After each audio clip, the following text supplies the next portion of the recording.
జిందాల్ భూ సమస్యల పరిష్కరించకుండా శంకుస్థాపన కార్యక్రమం నిర్వహిస్తే అడ్డుకునే తీరుతామని ఏపీ రైతు సంఘం జిల్లా ఉపాధ్యాయుడు జగన్ హెచ్చరించారు. ఆదివారం బుడ్డవరలో ఆందోళన చేస్తున్న నిర్వాసితులను కలిసి మద్దతు తెలిపారు. నిర్వాసితుల వద్ద 18 ఏళ్ల క్రితం కంపెనీ కడతామని మొత్తం భూమి తీసుకుని ఆ భూమిలో కంపెనీ కట్టి మీ అందరికీ ఉద్యోగాలు ఇస్తామని నమ్మించారు. అలాగే ప్రతి ఒక్కరికి కంపెనీలో వాటా ఉంటుంది, ఆ వాటా షేర్ల రూపంలో ఉంటుందని చెప్పి నమ్మిస్తే భూములు ఇచ్చారు. తీరా 18 ఏళ్ల తర్వాత ఆ భూముల్ని అమ్ముకోవడానికి ఏమో సిద్దం చేసి జీవో నెంబర్ 14 తెచ్చి ఏదైతే ముందు ఇచ్చిన హామీలని పక్కన పెట్టి జిందాల్ యాజమాన్యం కోట్లు కొల్లగొట్టే ఉద్దేశంతో ఆ జీవో తెచ్చి ఈ రోజేమో ఎంఎస్ఎంలని ఒక బూచి చూపించి భూమి అంతటిని అమ్మకాన పెట్టింది.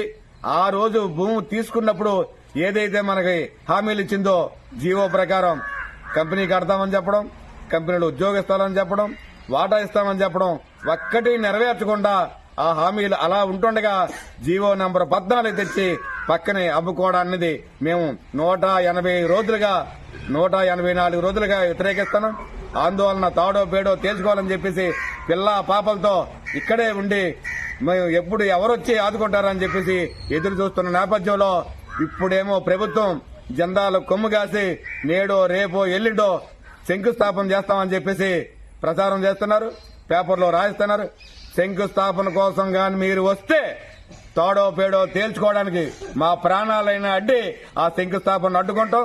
మా ఏదైతే ఆ రోజు హామీలు చెప్పారో కంపెనీ కడతావా కట్టు, ఉద్యోగాలు ఇవ్వు, షేర్లు, అది లేదా మా భూములు మాకు ఇవ్వని చెప్పేసి నిర్వాసులందరూ 84 రోజులు 100 రోజుల తర్వాత మళ్లీ 84 రోజులంటే ఇంచుమించు సగం సంవత్సరం ఇక్కడే ఉన్నారు. ఇలా పట్టించుకోకుండా శంకుస్థాపన అంటే ఊరుకునేది లేదు, అంగీకరించలేదు. తాడో పేడో తేల్చుకోవడానికి కూడా నిర్వాసులందరూ సిద్ధంగా ఉన్నారు. మీరు ఏ పేరు మీద ప్రారంభం చేసినా అడ్డుకొని తీరుతామని చెప్పేసి మేము హెచ్చరిస్తున్నాం.